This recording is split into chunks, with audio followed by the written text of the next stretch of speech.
everybody. Welcome to the second edition of the Crossroads Soccer Show on Sports Radio 810 WHB and wherever you get your podcasts. My name is Nate Bucati, joined, as always, by my co-host, the captain, Matt Beasler. What's up, Matt? How are you, man? Doing well. We want to remind everybody that you are getting this show courtesy of our friends at Blue Cross and Blue Shield of Kansas City. From here, for wherever you are, that's the benefit of blue. Visit bluekc.com/benefit of blue for more information. And we're also brought to you by Michelob Ultra, the official beer sponsor of the 2026 FIFA World Cup. And for those of you that might be new to the show, myself and Matt Beasler, between the two of us, have started in 4 World Cup games. We've played over 300 matches in Major League Soccer, won a ton of trophies, and we're bringing that experience to you on the show as we're going to build up to the summer that will change Kansas City forever. With the World Cup coming here, with 6 games and base camps and all those things, we're going to take the show on the road. We're going to get out in front of the people. We're going to do all kinds of fun stuff. And we're going to have some great guests. We've already got a bunch of guys lined up, guys and gals lined up over the next several weeks before we get to the World Cup, including our special guest today from the Kansas City Star, the guy that covers everything about soccer in Kansas City, Daniel Sperry, will join us in a little bit. And Matt, I got some big news. What's that? Well, there's a thing standing in front of you or sitting in front of you that you actually got your hands on before I did. But I wrote a book, and it's there. And I yesterday was the first time in my life I got to hold a book that I wrote in my own hands, and it was a crazy experience. I know you've already had that. You've already written a book. And now Perfect Pitch is available. You can buy it at Amazon, by the way, or at Triumph Books or at Rainy Day Books. Just look for Perfect Pitch, How Kansas City Became the Heart of American Soccer and Landed the World Cup. So I got a copy before you. You did, yes. Okay. I just ordered it from your website. Yeah. So is that Triumph? Or is that, Triumph Books. I was under the impression that it wasn't going to be released until May 26th. I pre-ordered some myself, but I don't know. They knew it was Matt Beasler on the other. I don't know. My mom got some copies in the mail, but apparently it's already getting shipped out. So if you order it now, you can get one right away. Yeah, mine came earlier this week. I loved it. I read through it in 2 nights. So I loved it. There's some incredible stories in this book. I felt like I should know or know most history of soccer in Kansas City. Yep. I was wrong. This was educational for me. There were stories that I had never even heard of in this book. There's some fantastic nuggets from a lot of influential people here in Kansas City. So I thoroughly enjoyed it. Again, read through it pretty quickly and just loved it. I couldn't put it down. I'm glad to hear you say that you found it educational, because I found myself through the course of writing the book with Rustin Dodd, several different times where I learned something that I felt like I should have probably already known that. As a person who fancies myself a Kansas City guy and a soccer guy, I should have probably known that. And I just kept learning things like that along the way. But there is a chapter about you in there. You didn't catch any surprises there, did you? Well, we were talking about this. Well, first of all, I think that this is in some ways, it's a history book. And that's what I really enjoyed about it. I figured, okay, there's going to be soccer. Mm-hmm. Yeah, it's a soccer-themed book to get us ready for the World Cup. But this is a history lesson about Kansas City. And I love Kansas City history. I love learning about our town. I'm from here, born and raised. I felt like I went down 10 different rabbit holes about stories about immigrants coming in, or Gino Schiraldi, or areas of town that have changed over the course of 30, 40 years because of soccer. I spent just as much time removing myself from this book and then spending time Googling and Wikipediaing and going through all the stories of Kansas City history. So I really enjoyed that aspect of it. But back to your question, there is a chapter about me and Graham. Yep. You and Zeus are tied together in many ways. So we're tied together. I thought it was well written. You did a good job.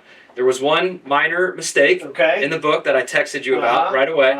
It is that I don't know the context of why my dad was in there, or maybe you were interviewing him from his perspective about... I did not interview your dad for the book. I interviewed your brother, Mike. Okay. Yeah. Well, it's Anyway. giving some context about my family being in Kansas City, and my dad is a local optometrist in Kansas City. It's an He's eye doctor. Yeah. It's an eye doctor. But in the book, it says that he is a dentist. And as we should know, there's a difference between a dentist and an eye doctor. A dentist works on teeth. Teeth. Yeah. Your dad was my eye doctor for a couple of years before my insurance switched. So you'd think that I would have caught that at some point in one of the many rereads of the book.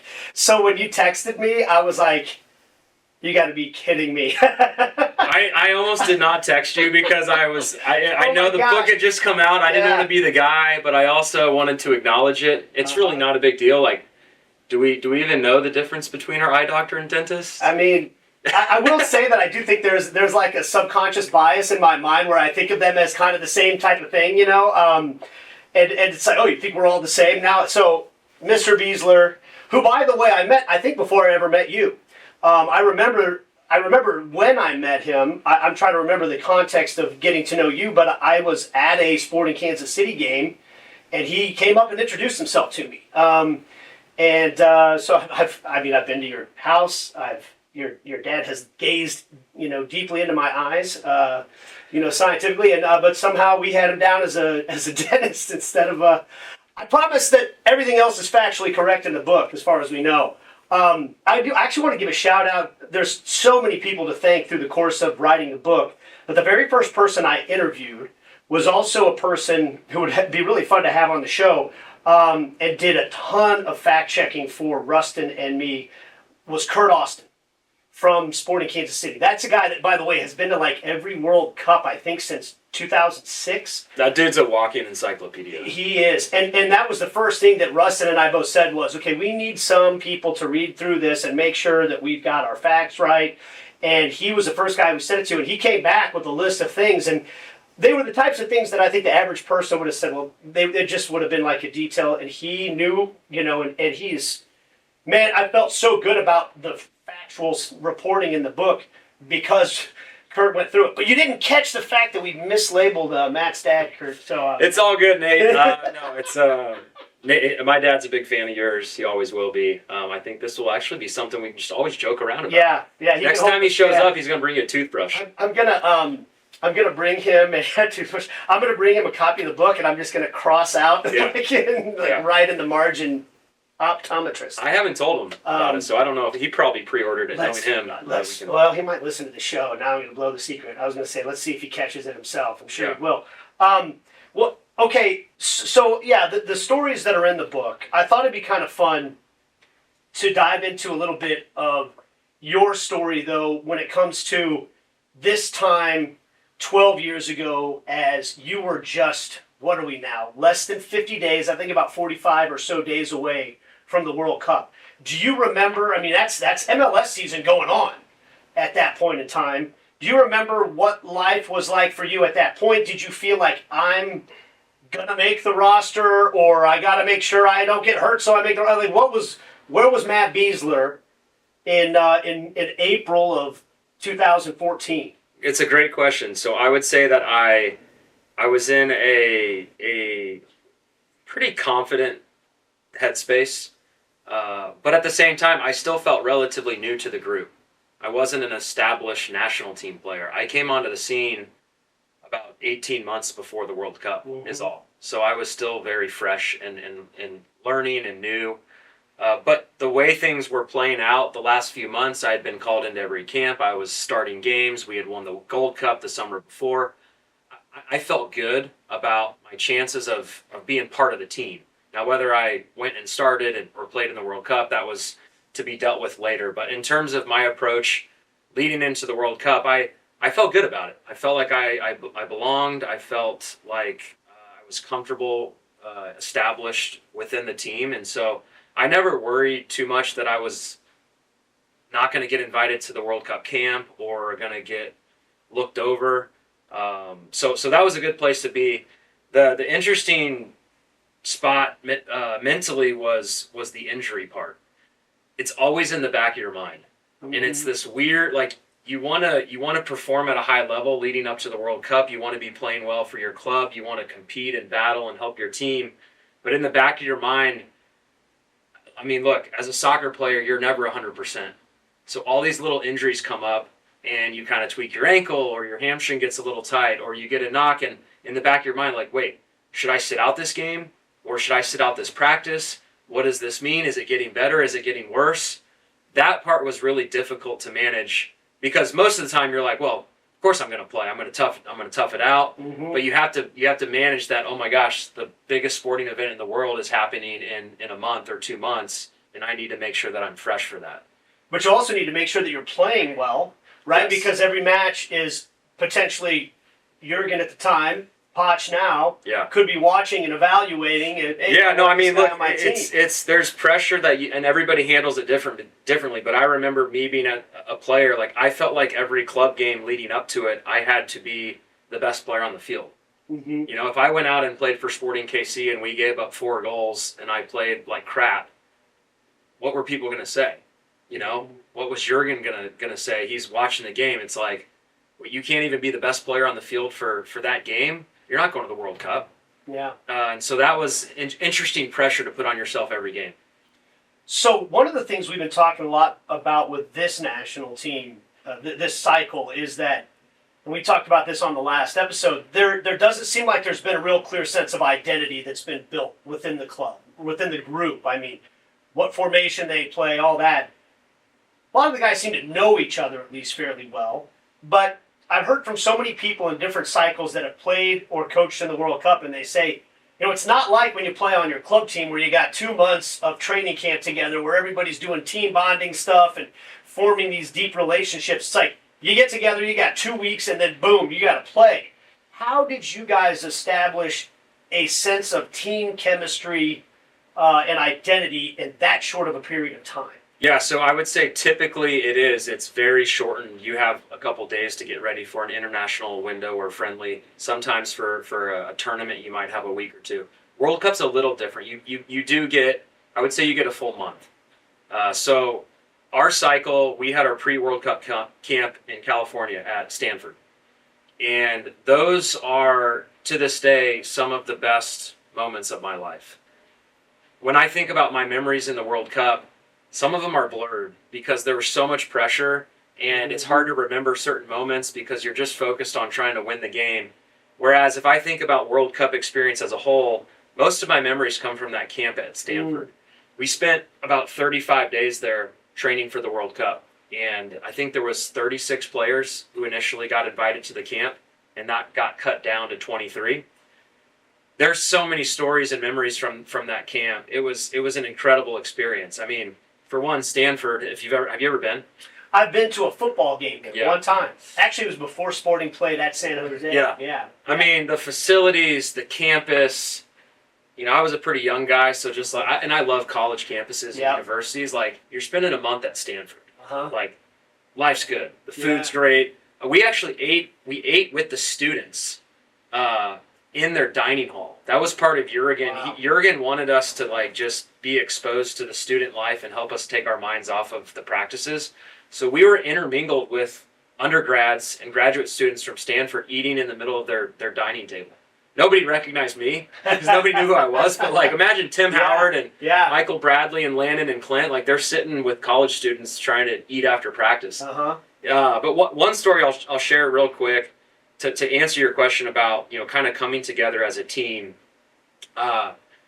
One of my favorite moments from that camp was towards the end, and you know, we were doing 2-a-days, 3-a-days. We were training on the field in the morning, going into the gym. We were going film study. We'd go back out onto the field.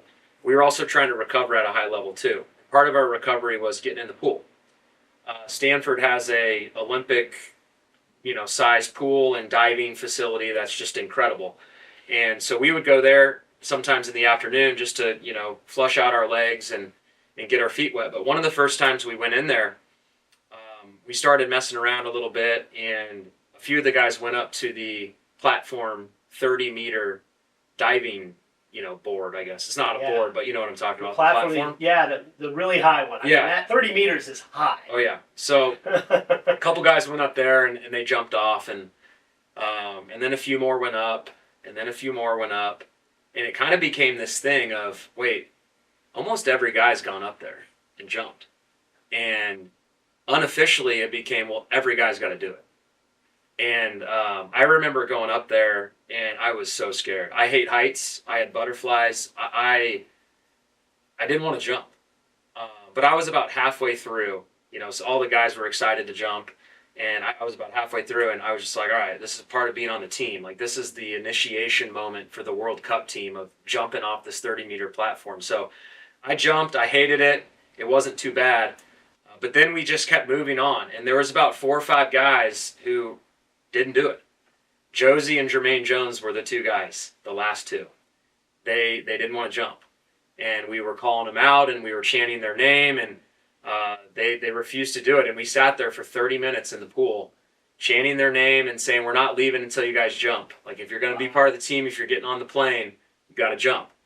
And finally, Josie and Jermaine, I can still picture them. Their legs were visibly shaking as they walked up these stairs. And they got up and they looked over, and then they walked back, and they just couldn't jump. And finally, they both jumped. And I didn't think that it would be that meaningful, but it was. Yeah. That was one of our moments as a team. Did everybody just go crazy? Everyone went crazy, and we all swam over to them and went over together as a team, and we were splashing and hugging, and it felt like we came together at that moment, and we were a team. That is such a powerful story because, to me, one of the things that so my son and daughter do dive. They've been doing competitive dive, and I never was into that type of thing. I did cannonballs off the high dive when I was a kid, and that was about the extent of my my bravery with it. And I see, when you do that stuff, you come down on the board sometimes, right? Like you do a backflip, and my son's gashed his shoulder up on the board, and then he's had to deal with the fear of, okay, now I got to try to execute this dive, knowing what the consequences are. And some of the proudest I've ever been is seeing him get up and overcome that fear and do it, because I think there's only so many things in life where you actually have to stand there in front of a whole bunch of people whose respect you want and do something you're terrified of and ask yourself the question. You're terrified. That part's not a question. It's, am I going to do it anyway? That's a big step in life, right? Like, how many times in life, and that's like true bravery. That's like this huge moment in your life. And if you've got a group of guys that are there to celebrate that moment with you, then all of a sudden there's a bond there. Yeah. I think that is such a powerful story. It's great. Yeah, no, I thought about it a lot. It wasn't just like a fun memory. I thought about it at the World Cup. I mean, there was moments where I was sitting in the locker room and I was picturing us jumping off that 30-meter platform. And by the way, Josie can't swim. So he, legit terrified of getting in the water. But the fact that he jumped off there at the last moment, it was a special memory for sure. Man, that's incredible stuff. Well, here's the thing with this Crossroads Soccer Show. We're going to have stories like that from Matt and his buddies, the ones that come on the show, as we get closer and closer to the World Cup. Because I've heard a handful of them. Some of them are in the book, but that one's not in the book. There's so much more meat on the bone there. So stay with us through the course of this show as we keep going. It's going to be great. All right, we're going to take a break now, and we'll find out if Daniel Sperry's ever jumped off a 30-meter platform. I know he spent some time in Northern California, but we'll also just get his thoughts on what's coming to Kansas City. This is a guy that covers soccer as well as anybody in the United States. That's coming up right after this. It's the Crossroads Soccer Show. We're presented by Blue Cross and Blue Shield of Kansas City, and also brought to you by Michelob Ultra. Welcome back to the Crossroads Soccer Show. I am Matt Beasler, joined by my co-host Nate Bucati. Just got done talking about some fun stories from the World Cup and Nate's new book, Perfect Pitch. Do want to remind everybody and thank our presenting sponsor, Blue Cross and Blue Shield of Kansas City. The Crossroads Soccer Show is presented by Blue Cross and Blue Shield of Kansas City. From here, for wherever you are, that is the benefit of blue. Visit bluekc.com/benefitofblue for more information. This segment is also going to be brought to you by Michelob Ultra, the official beer sponsor of the 2026 FIFA World Cup.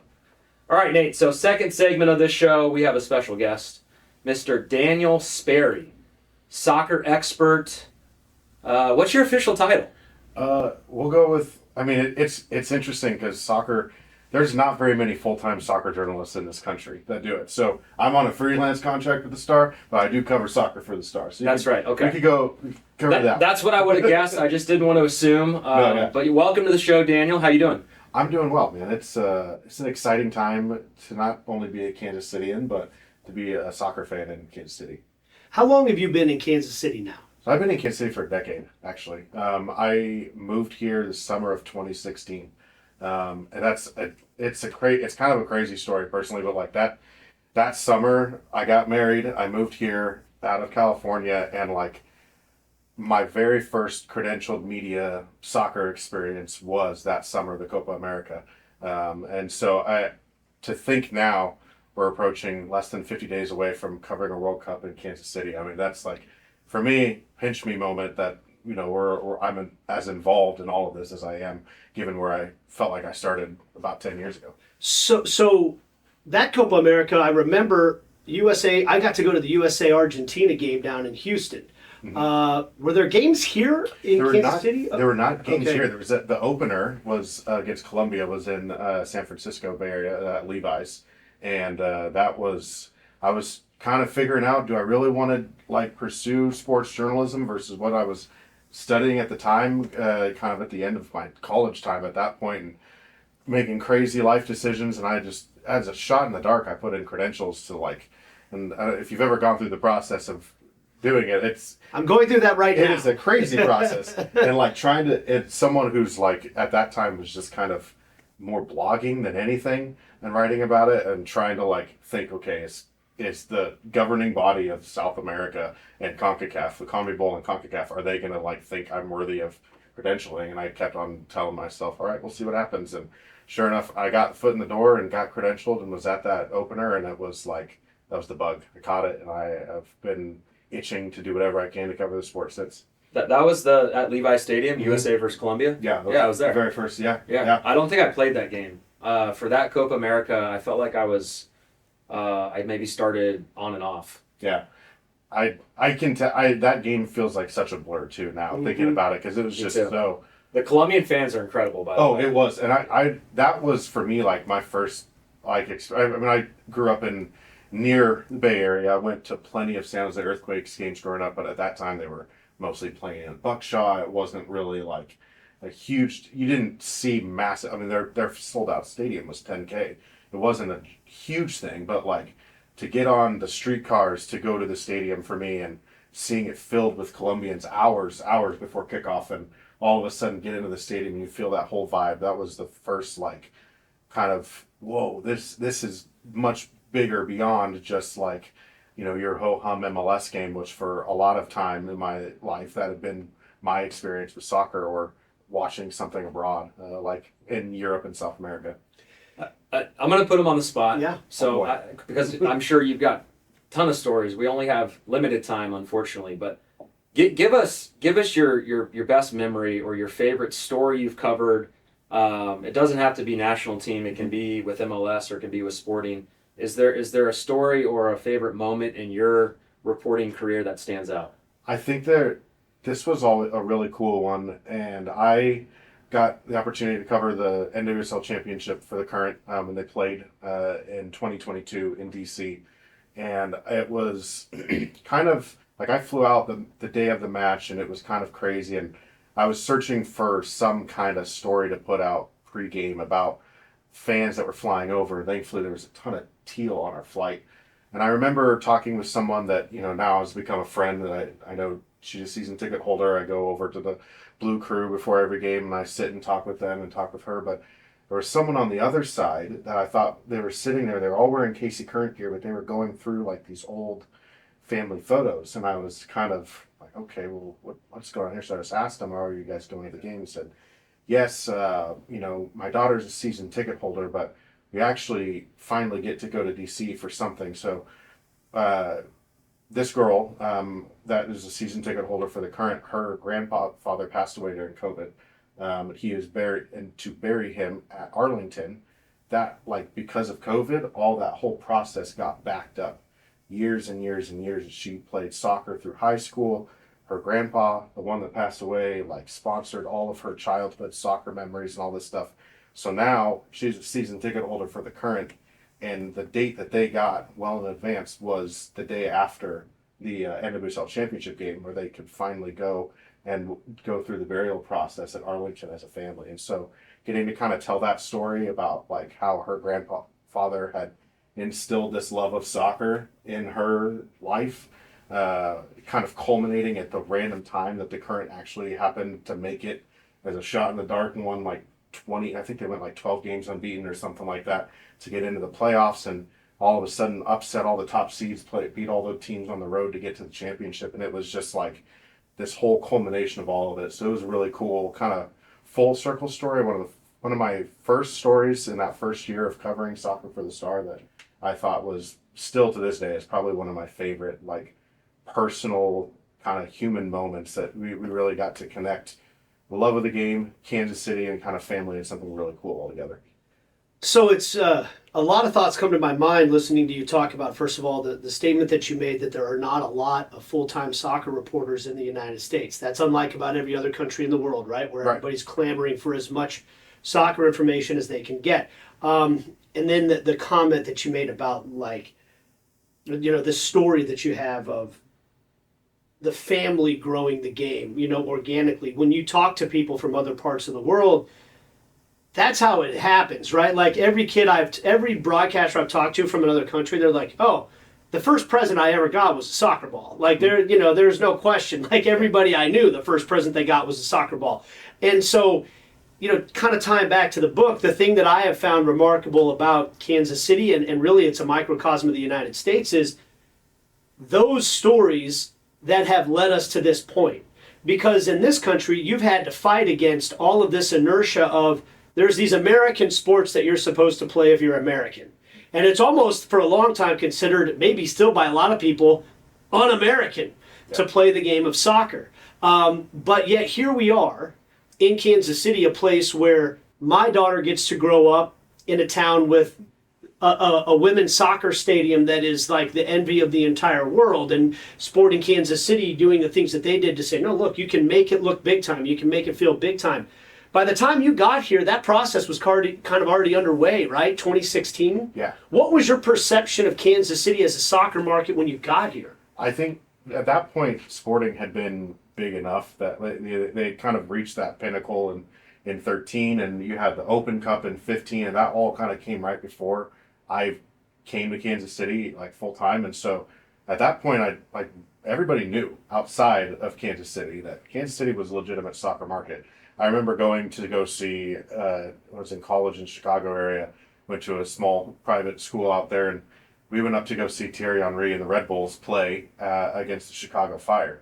And the stadium, I mean, there's maybe 8,000, 9,000 people there to watch Thierry Henry. That's unbelievable. It's crazy. And the very first sporting game I went to, you guys beat Toronto 1-0, but I was there because I was like Giovinco, Josie Altidore, as not really ingrained in terms of like knowing who all the Sporting KC players were outside of like you and Graham and maybe Roger and some of those guys at that point. Like that game, like that was like, whoa, here's a huge real soccer experience that it's a sold out, borderline European style experience. So I think not only from those who knew soccer, knew Kansas City was kind of legit and on the rise with it, but I don't think even when I got into the market and started covering the team, I don't think that I could have ever imagined like getting to take my daughter around a stadium that was built for a women's soccer team, and to think that like, I mean, if I told people where I grew up that, we're going to move to Kansas City, by the way, we're going to host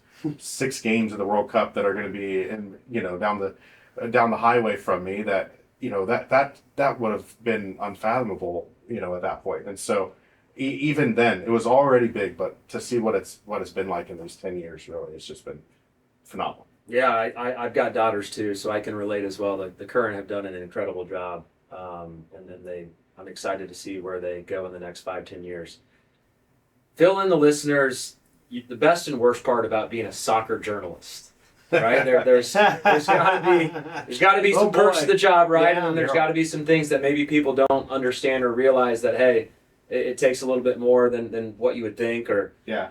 I think the perks for sure are I mean, if you love the game and to be around it at a level of like, I would say at a level that you really know inside what's happening, and you start to really gain insight to people that from people that like you looked up to as a kid, especially. Like, I mean, I graduated high school in 2012, so like I have known, like, I watched Roger Espinoza, I watched Graham, I watched you guys come through the team even from afar, just loving MLS at that point, and then like, okay, now I'm going in and I'm asking questions in the locker room. Benny Feilhaber, gosh, I remember Benny Feilhaber's goal at the Gold Cup against Mexico. That's in my high school years, that goal forever sticks in my mind.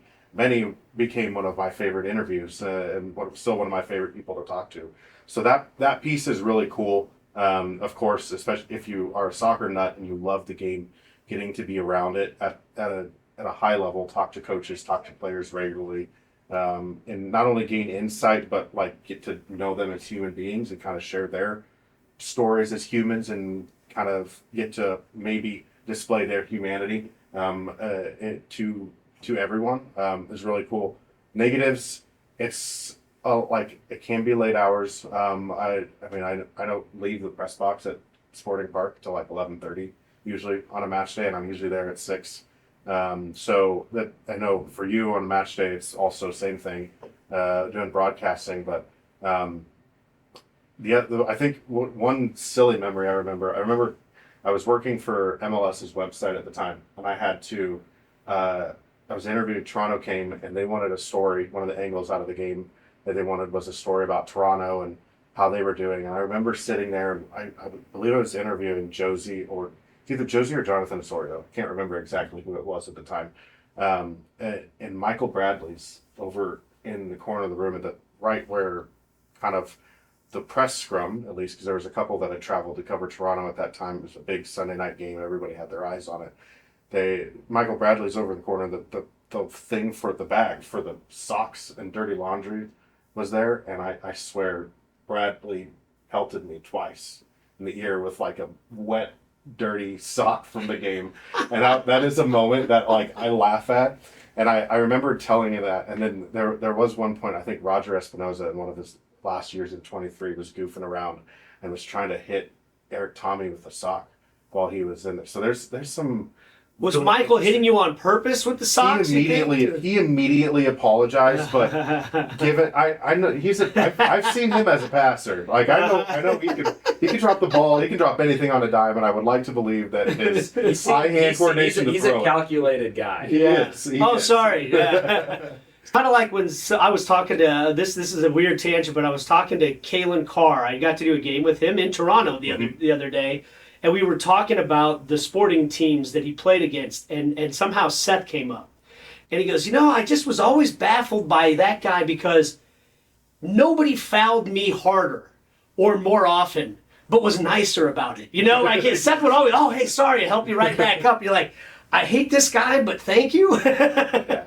Yeah. So Michael did that to you. He drilled you with the sock. Me, and then, hey, sorry, man. And he immediately apologized, came over, and was like, hey, I'm sorry, man. And I was like, It was interesting at that. I just kind of one of those like moments of okay, I remember that. All right, Nate. Before we let Daniel go, I gotta air some beef with not him personally. I love Daniel.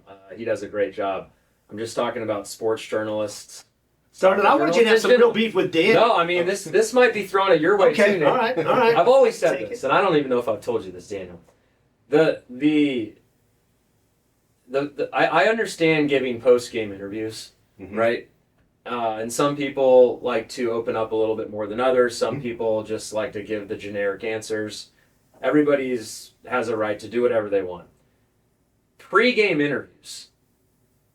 I don't understand the point of pre-game interviews. It always used to drive me crazy about having to answer questions about the upcoming game and talk or what you're preparing. Why would you ever give anybody information before the game? Like all pregame interviews to me are the exact same. It's going to be a tough match. We respect the opponent. They got a lot of dangerous pieces. We got to play our best. We focused on ourselves. So if all the answers are the same, like why do we still do these pregame interviews? That's a great question for TV. Sometimes Yeah, you probably don't do too much of that, we right? don't do a whole lot of like pregame and everything. But Okay, it's let me- It's us over here. It's No, the okay, rights hold on, holders. hold on. I think there's a difference. When you're doing a closed door, off the record meeting sometimes that you would do like Yeah. with the announcers, you can open up a lot better and you can actually talk strategy and this is what we're going to be doing. But if it's on the record and it's going to be printed and you know that, you can't say anything. Yeah. Yeah, I think at least my strategy around that is like, because I agree, most people don't want to open up a whole lot. I mean, Peter might say, oh, of course we got to watch out for this guy. Well, duh. I think if you know the game, you know who you got to watch out for, right? That's the guy. And if you study the other team, you kind of know things that they're going to try and do versus what Sporting's going to try and do. And you can ask them to, especially at the time, you could ask Peter Vermees, and he would say, oh, we got to do X, Y, and Z. And he would usually give an answer, but like at the same time, you're right, every pregame story becomes the pregame story. So I think my strategy is always to try and find a different, like, what is the general storyline of the team going into that game if you're going to write something before. Because instead of focusing on how are you going to beat this team today, you're not going to tell me exactly how you're planning to do it. But if we can talk about, okay, this team is looking, let's say you're trying to get back your right winger, right? Let's say Gerso Fernandez from back in, it was kind of when I first started covering the team, he was getting in there on the right wing. So let's say he comes back from injury and you're trying to work and figure out how to get him back in shape. That might be the focus that I take and working on. How do you do that? Because I think you're right. As I have, over the years, I think you learn what questions are gonna get good answers and what questions are gonna get shot down. And I think if there are some questions that I think everyone will want to be asked, but sometimes that you just have to know you're probably not gonna get that answer. What's the best question to ask? Well, Or what's the worst question? you talk about pregame still, or just any time? I don't know. I Maybe mean, just in your experiences, um, what works and what doesn't. so I would say this: the biggest thing you don't want to do when you're asking questions is try to show the person you're interviewing how much you know. Coaches don't care. You're like, I think I see that a lot with broadcasters and journalists where they think they're going to impress the coach with, hey, I noticed tactically you're doing X, Y, and Z and blah, blah, blah. And then they ask a question after it. And almost every time the coach is going to refute everything that you said, even just on principle. They don't want you telling them what to think, and they're not impressed with what you know.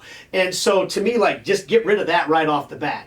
I think the biggest thing to me, and I think Daniel, I'm not just kissing up because you're right here, a genuine curiosity, like an honest question, like I actually am interested in the answer that you have, I think is the number one place to start. But I do think, okay, so for pregame, I was just thinking about this because we just had a production meeting today for the game we're going to be doing this weekend, and the league asked us, hey, we can get one player from each team that we can get questions from. Who do you want and what do you want to ask them? And so, like, for example, I'll get a little like we're going to talk to the Seattle Sounders.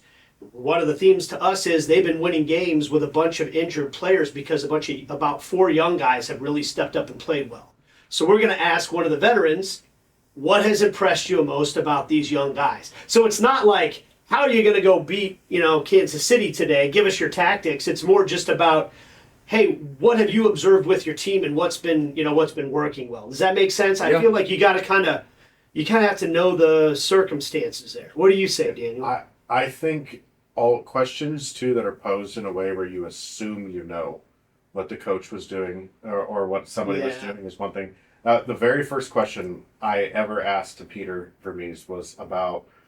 I think I looked at him and I said, "You played Latif Blessing in every single." With the starters during preseason. You haven't started him yet. This was at the beginning of 2017. Why is that? And he did his very Peter Vermees thing and shut it down, went the other direction, and said, blah, blah, blah, blah. I don't know why you guys worry about preseason and stuff like that. He started the next game. It was one of those that was kind of like, okay, like, I get it. You're trying to ease him in. I'm cool with it. But it was a lesson for me in, like, one, not assuming that you know what they're doing. I have found that there was one time I asked Peter why Graham Zusi and Seth Sinovic were playing like central midfielders with their positioning. And he goes, that's a great question and a great observation, but I'm not telling you because I can't say that out loud. And I'm like, okay, those questions, this forum, not right. My favorite question to ask is why? And sometimes that can either get you into trouble if the coach or player is in a bad mood, because they may not want to answer why, or they might get frustrated. It might elicit eventually a great quote or maybe even a great soundbite, but you may not actually get anything out of that. But I also find if as he said, if you ask out of a genuine curiosity of like, explain to me why this is why you're doing this, or why would you do why do this, not in a and not from a perspective of why did you do that, you were wrong, but why, please tell me what your rationale was. I think will end up eliciting a much better response. Okay, so our last question for you. Oh boy. What are you most excited about for this World Cup? Like whether it's an event or covering something, what thing makes you most excited? I think it's the international people that will be here. It's the cultural thing. Some of my favorite scenes about like watching the Euros and the past World Cups, especially the Euros recently. Like you look in Germany, all those stadiums are in neighborhoods where their lockdown perimeter still has tons of bars and stuff like that, and in and around it. But the amount of fan like togetherness, random groups of fans, and you'll have a bar across the street that's full of here. You can have a bar full of Argentinians on one side, and across the other side, sitting on the patio, could be a group of Algerians or a group of Dutch. And I think that kind of stuff is so interesting to me because this is such a global game, but we're all very unified around one common thing, and that is the game of soccer. And those that are traveling here are here for their love of the game of soccer and the love of their country. And I think that for me is going to be the coolest thing to experience, is that kind of the confluence and the congregation of just all these international people that not only are we going to get to show what Kansas City's like, but they're also going to get to show us what the global passion for this game is like. And I think it'll be a really cool moment. And I say cool moment, it's going to be a month long of those moments for a long time here this summer. So that for me is always what psychs me up most about it.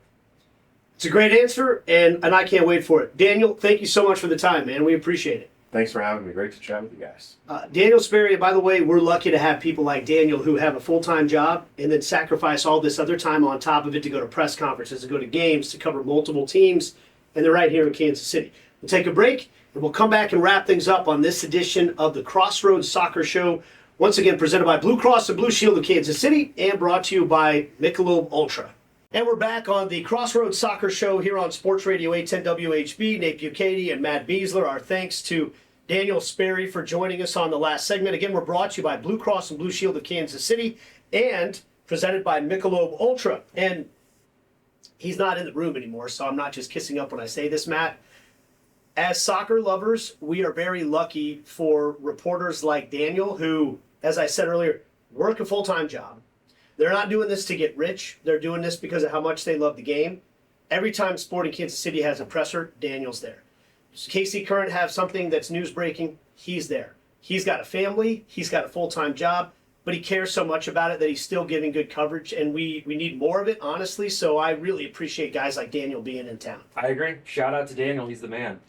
One of the things that stood out when you asked him what he's most looking forward to about this World Cup coming to Kansas City, he said the people coming, the international cultures lining up the streets and eating in our restaurants. And I would agree with him. I'm really looking forward to that as well.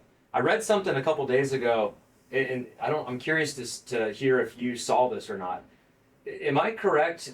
Kansas City is like the most researched city in the country right now, or it's the most Googled city, or something about maybe our airports. It might have been the airports. Yeah. Kansas City right now has the most searches, their airport, out of any other city in the country for this World Cup. I've seen a bunch of different statistics like that, just about how, since the World Cup draw came out and then since the base camps got announced, that no city has been Googled more than Kansas City. I've seen a bunch of, I don't know the official stats on that, But it makes sense because, let's be honest, and that's one of the reasons I wrote the book, was I was like, all these people, if they really are coming to town, they're going to know less about Kansas City than they do New York, Miami, LA. They've seen all those things in the movies and everything. A lot of them probably don't even, maybe haven't even heard of Kansas City. If they have, maybe it's because of Taylor Swift or Patrick Mahomes. So yeah, I think the curiosity for this town is going to be off the charts. And I think that when they get here, they're going to really be blown away by a place that they didn't really know much about. And to build on your point, your kids, they're getting to the point where at least a couple of them are old enough to understand what's going on. I'm really excited that 2 of my kids are high school age, and I've been talking to my oldest son about this. I'm like, man, get your butt down to the Fan Fest, because to me, I haven't traveled a ton around the world, but I've traveled some internationally. I know you've traveled a lot. This is like the world's coming to his door.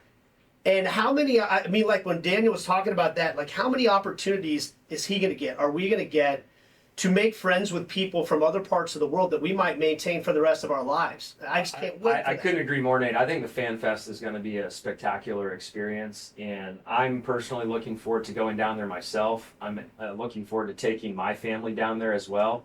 I walked the setup last week, and we did a walkthrough of where everything was going to be. I'm so excited for this. I also think it's really cool, the location.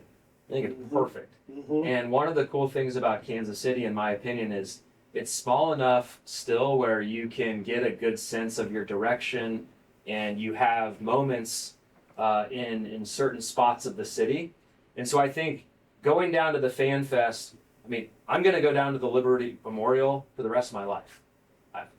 Years and years and years and years, I'm going to go down there. And in 20 years from now, I hope to be walking down there somewhere on the grass, and I'm going to be thinking about, do you remember when the Fan Fest was down here and you're standing right next to the World War I Museum and you're picturing, okay, yeah, that was the stage. And those are memories that I'm really looking forward to creating. It's going to be amazing. And there's going to be watch parties all over the city as well that are worth checking out. I know Sporting Kansas City is going to be working on something. The Kansas City Current are going to be working on something. Power and Light's going to be on fire. I know Shawnee Mission Park. I mean, and we'll get more details on all those things, because there's chances to experience all different parts of the city with this as well. So it's going to be a blast. Can't wait for it. And now we've got 2 shows in the book and many more to come, Matt. Absolutely. Looking forward to it. Looking forward to next week. All right, so that's going to do it for this time. Our thanks to Easton John running the show for us today. Our thanks to Daniel Sperry for being on the show. Our thanks to you for watching and listening and subscribing and writing reviews and all those things. And especially our thanks to Blue Cross and Blue Shield of Kansas City and our friends at Michelob Ultra. We'll see you next time on the Crossroads podcast.